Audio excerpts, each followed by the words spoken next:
Doc, what's going on, man? How are you? We're doing really well here, Neil, and you? Fantastic. And today's topic is all about shoulder dystocia. What is shoulder dystocia?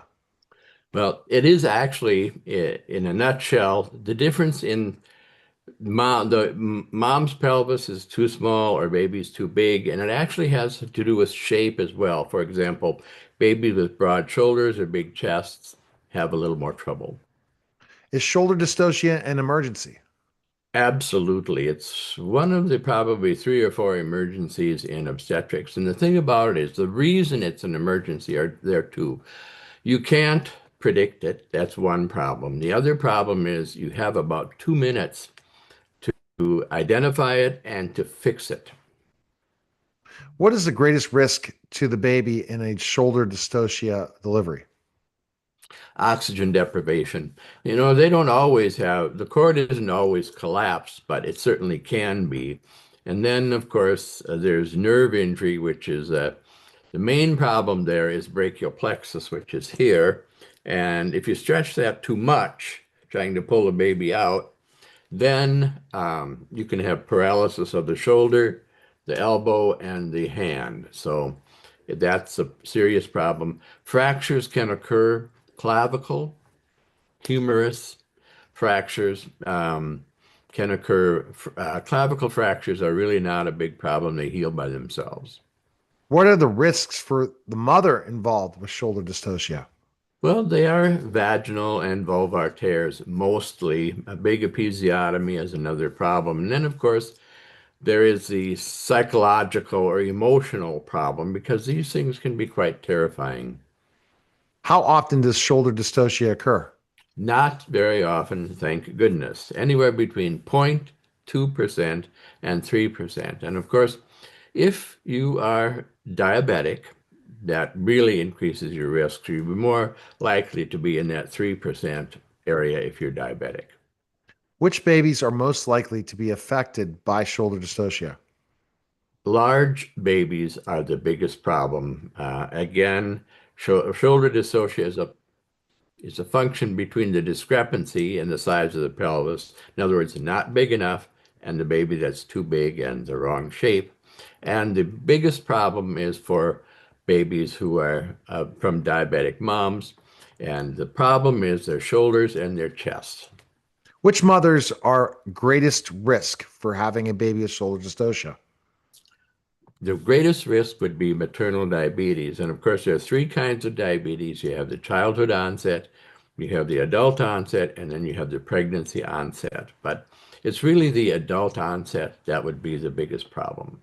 What other factors are associated with shoulder dystocia? Well, assisted delivery, for example, forceps, vacuum extractors, prolonged labor, difficult descent, that is, a hard time getting the head to crown. What is the first step in managing shoulder dystocia? Well, the first thing you need to do is recognize that you have an emergency. And, the way you do that, and this isn't talked about very much on the internet, even AI isn't going to come up with it, but it's called a turtle sign. So the head comes out and then it gets sucked back in again part way. So that's something we really hate to see, but it is a very good sign. It's the first sign. What's the most important step in managing shoulder dystocia? Well, of course, after you recognize it, then you have to make the goal of managing shoulder dystocia is to make the pelvis bigger and to make the baby smaller. So the way you make the pelvis bigger, it's called the McRoberts maneuver, and it's where you put mom's knees up here. And what that does is it opens the pelvis and it makes room in the back. It also gets her back off the bed. So, and as far as managing the baby, the best way to make the baby smaller is to deliver an arm. You reach for a hand, you pull it out, and sometimes, I mean, that does work almost always. If you can find the hand, and you almost always can. What is the next action priority after the McRoberts maneuver? That would be pull the hand out. Why is it important to deliver the baby's arm? That really decreases the diameter of the shoulders, so it makes the baby smaller from that point of view. I had years ago in my residency, I had a young woman from Thailand. She's in Mount Mung. She's about 4 feet 10 inches tall, and she had a 10-pound baby.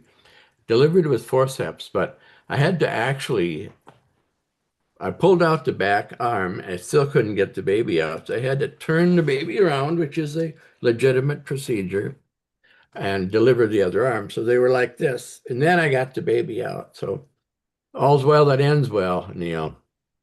How do you prevent shoulder dystocia? Well, the best way is to make sure that mom has a reasonable weight gain and make sure that her blood sugar is reasonably controlled. All right. The best place to go is ruraldocallen.com and pick up Pregnancy Your Way, available in Amazon. Thanks.